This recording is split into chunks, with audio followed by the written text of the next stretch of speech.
This week marks National Poison Prevention Week, a week designed at making the public more aware of how dangerous household poisons can be. The Valley Today's John Trierweiler is live this morning at the Moorhead Fire Department, getting a closer look at this issue. John? Yeah, good morning to you, Kyle and Lisa. Well, like you said, it's our annual week to help show you the dangers of household poisons, household medications, just how dangerous, deadly they can be. Here we are in the kitchen at the Moorhead Fire Department, and we'll take a look under their cabinet, just like you may do at your house, under the sink, and you can see all the different cleaning products there, from the window cleaner to the grease cleaner, anything. But these can all be pretty dangerous, even at times deadly household cleaning products. In fact, experts say keeping them under the kitchen sink like that, probably not the best idea, because as you can imagine, it's right at the perfect height for the little ones to get in. So if you are going to do that, need to have some locks on that to make sure your children aren't getting into it. In fact, the most common folks that do become involved in ingesting these deadly and dangerous poisons, those under the age of 6. And it's such a real issue, Kyle and Lisa.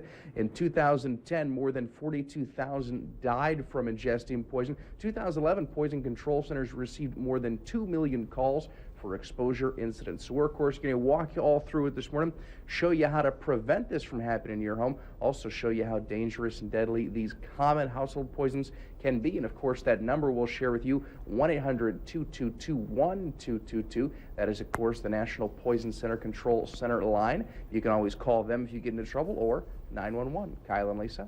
John Trierweiler reporting live for us this morning. Thank you, John. Every day, poison control centers receive thousands of calls from people in need of help, a very real and serious issue in the U.S. The Valley Today's John Trierweiler is live with Moorhead firefighters this morning, getting a closer look at the danger and how you can prevent any problems. John?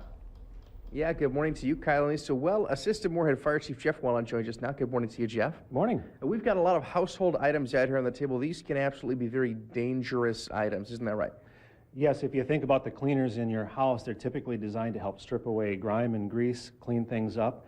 And so there are a lot of hazards if they come into contact with children's skin. So a lot of them are corrosive, a lot of them have very toxic odors that come off of them, and so we generally want to keep them away from kids. And it's, as we see here, a variety of also just kind of household medications and cleaners, but a lot of these do have specific warning labels and warnings on them to warn you of the dangers that these products can have.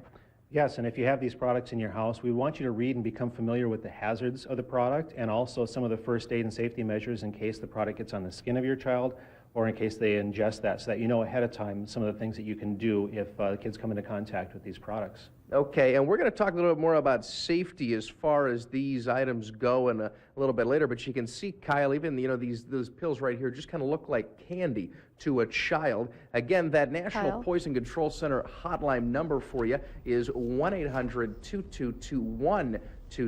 Up on your screen there. If you ever get into a situation or a danger of any of these, you can call that number, or of course 911, and we'll go over some of the best prevention techniques for these. We see it back out here in just a little bit, guys. Those little fingers, they move fast too, so you have to know what you have in your home. John Trierweiler reporting live for us this morning. Thank you, John. In 2011, poison control centers in the U.S. dealt with more than 2 million exposure calls from people in need of help. This week is designed to prevent those incidents from happening. The Valley Today's John Trierweiler is live with Moorhead firefighters this morning, showing us how to prevent poisoning from becoming a serious issue in our homes. Good morning, John. Yeah, good morning to you, Kyle and Lisa. Will Moorhead Assistant Fire Chief Jeff Wallen with us again. And Jeff, you know, I want to talk about the safety features like we were just talking about that come along with this. A lot of ways you can prevent these poisons from being dangerous in your house, isn't that right? Right. So, of course, first of all, we advocate storing these hazardous things up high out of the reach where children can get to them, and if not, having safety locks on there. But a lot of the containers have safety devices built in that will help protect us. When you're looking at medicine bottles, safety caps on there that children can't easily get open, take special features to operate. And then on a lot of your chemical containers and stuff, like with these squirt bottles, they do have on and off settings, and we want to make sure we keep those in the off position when you're not using them, so that way if the kids are trying to squeeze that bottle, they're not going to get the product on themselves. Obviously a very real, very dangerous thing that these products can pose. Of course, that National Poison Control Center hotline, 1-800-222-1222. Kyle, Lisa, we see you back out here in a little bit. We're going to show you a very real, very visual demonstration on just how dangerous these chemicals can be and the things they can create without you even knowing it. That's what's coming up next, guys. All right, John Trierweiler reporting live for us. Coming up, you may not know it, but regular household cleaners and medicines can pose pretty extreme dangers in your home, especially if the wrong hands get a hold of them. And we know those little hands move fast. The Valley Today's John Trierweiler is live from the Moorhead Fire Department, getting a look at just how dangerous some of these products can be. Good morning, John.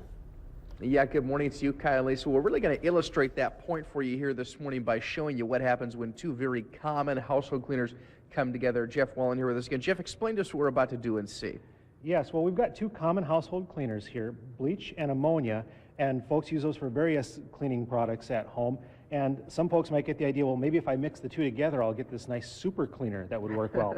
A lot of Or people you could have children playing mad scientist under the kitchen cabinet. Oh, exactly. Children or adults here in the fire station playing mad scientist. But when you mix the two together, which is a problem that occurs every now and then, the two react to form a chlorine-type gas that's given off. And it doesn't happen immediately, so if you're putting this in the toilet bowl and, say, trying to clean out those stubborn stains, it takes a few seconds before the reaction starts to occur, but you can see that foaming off. And those vapors that you can see are chlorine vapors that are toxic and corrosive, so you definitely don't want to be breathing those in, and just standing a foot or two away isn't enough to do that here, so we're going to put the lid on that.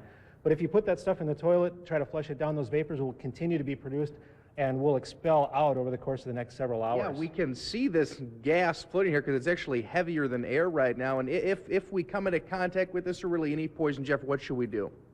Call the Poison Control Center at the number you'll see on the screen, or also, if you're unsure, call 911. You can get advice from the dispatchers over the phone.